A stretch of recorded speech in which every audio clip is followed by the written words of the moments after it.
Contrary to popular belief, disobeying the majority of man-made laws does not make you bad, and obeying the majority of man-made laws does not make you good.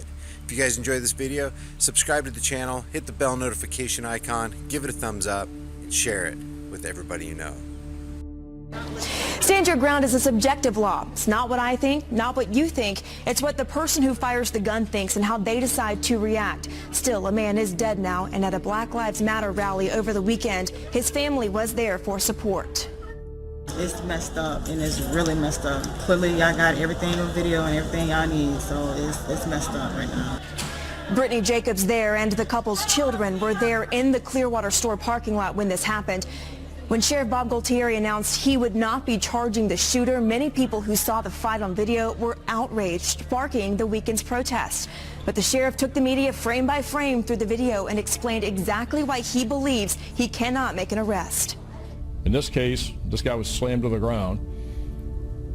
In very short order, he felt it necessary, felt it necessary to defend himself because he felt he was going to be attacked again. And we are precluded from making an arrest unless we have probable cause that the person committed a crime, and we don't have probable cause here of that.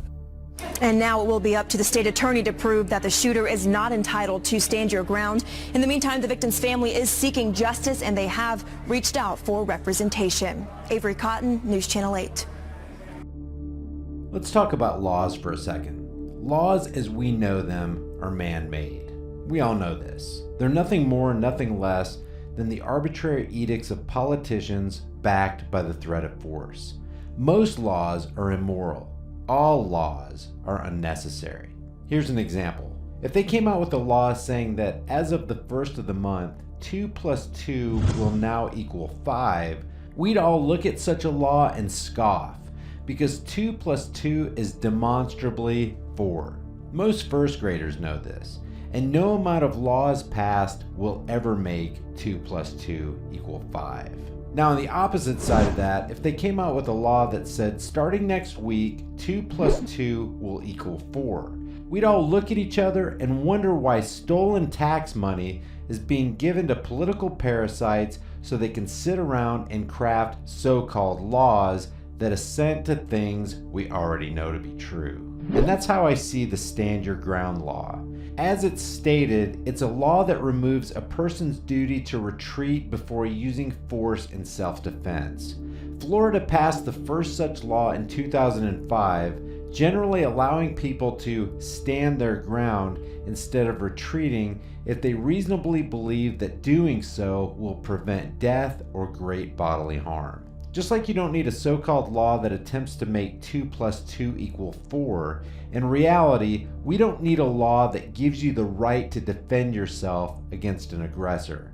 Governments don't grant rights, and they sure as hell can't take them away. Nevertheless, here we are in our government-induced reality where these 24 states have stand your ground laws on the books. And I'm not saying that this is a bad law. I'm saying this is an unnecessary law. And this brings us to the alleged shooting in front of a Clearwater, Florida convenience store. And the reason I say alleged is because something seems really fishy about this story. But let's just say it did happen as the news is reporting it. Here's how CNN set this story up. Marquise McLaughlin took a round to the chest, bled out with his partner and his 5-year-old watching. Why? He knocked a man to the ground who was arguing with his girlfriend about a parking space. When he came out of the store and saw the two going at it, this happened on your screen right now. Did you see it? If not, re-rack it, Ellie, and show it again for them so they get an understanding of what's happening. There's McLaughlin. There's the guy arguing with his girlfriend, right? She gets out of the car. Boom. He pushes him. What does the man do? He pulls out the gun, and right there, he fires at him. Why did we stop it? Well, because you've already seen enough in terms of you didn't see him lunging towards Michael Drejka, the man on the ground. You don't see that. But I don't want to show for his family and for some of you who are sensitive, him getting shot in the chest. He went back into the store. She tried to give compression. His 5-year-old sat there and watched him bleed out. Let me just say up front that if this is truly how the story went down, and these days you really have to wonder with all the lies corporate media tries to feed us, If Marquise McLaughlin really got shot and really died and really had 3 kids, it's sad that 3 kids don't have a dad anymore.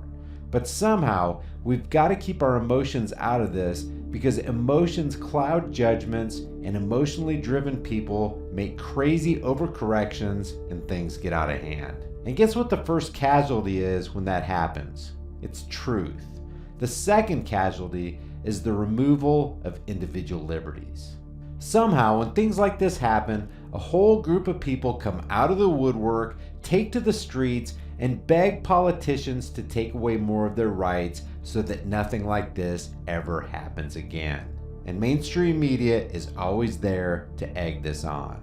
Now again, if everything they're reporting is what we're actually seeing in the video, I don't buy that Tahlequah, the guy on the ground, had to shoot to defend himself. Oftentimes, just brandishing a firearm is enough to defuse a situation and make the attacker go away.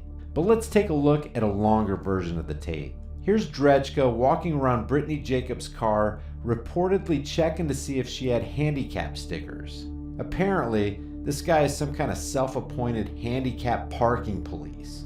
As he's talking to Jacobs, 2 cars pull up. As this lady right here walks out of the store, she immediately looks to her left as if something's capturing her attention, walks off the concrete in front of the store, takes a couple steps, and looks to her left again as she walks out of frame. It seems reasonable to me to surmise that maybe there was an argument going on between Jacobs and Tahlequah to capture this lady's attention. Now this guy walks out of his car toward the store, glances to his right toward the interaction between Jacobs and Tahlequah, opens the convenience store door and looks in their direction again. This lady also walks out of her car and glances toward the conversation. So it's not unreasonable to conclude that 3 people looked in that direction because of possibly elevated voices. Now we see Marquise McLaughlin walk out of the store and without breaking his stride walks up to Tahlequah and pushes him to the ground. This is not a soft push. This guy pushes him hard. And no matter how you slice it, this is assault. There's no indication that Tahlequah touched Brittany Jacobs. And McLaughlin doesn't look like he's interested in finding out what's actually going on. He just aggresses against a guy with no warning. Less than 5 seconds after the initial assault, it looks like Tahlequah pulls out his gun and shoots McLaughlin.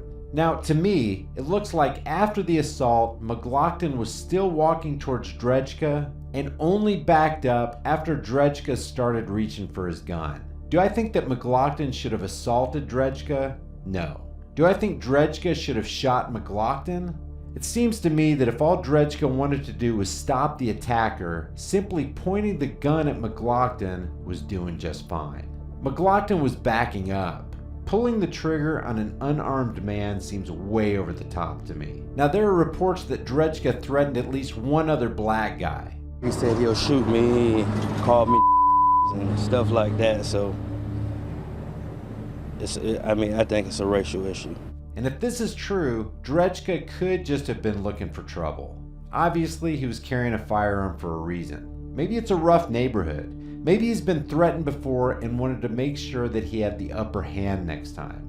Maybe Tahlequah's a racist lunatic just looking for a fight, looking for an opportunity to pull the trigger on somebody. Even though there are a lot of variables, I do know this. The rights of individuals should not be infringed because 2 guys made an irrational decision. People are saying McLaughlin didn't do anything wrong. He was just protecting his girlfriend. From what? Words of rebuke for taking up a handicap spot? McLaughlin assaulted the guy, plain and simple. That's hardly doing nothing wrong. Do I condone Tahlequah's actions? Speaking from the position of Monday morning armchair quarterback, I personally don't think I would have pulled the trigger on an unarmed man, but there may be more to it than we can see in the video. What do you guys think? Was Tahlequah in the wrong? Did McLaughlin get what he deserved? Was McLaughlin in the right? Leave your thoughts for the world and the Google Thought Police in the comments section below. I'll see you guys in the next video. Before you go, check out one of the most in-your-face, hard-hitting, conversation-starting shirt stores on the planet.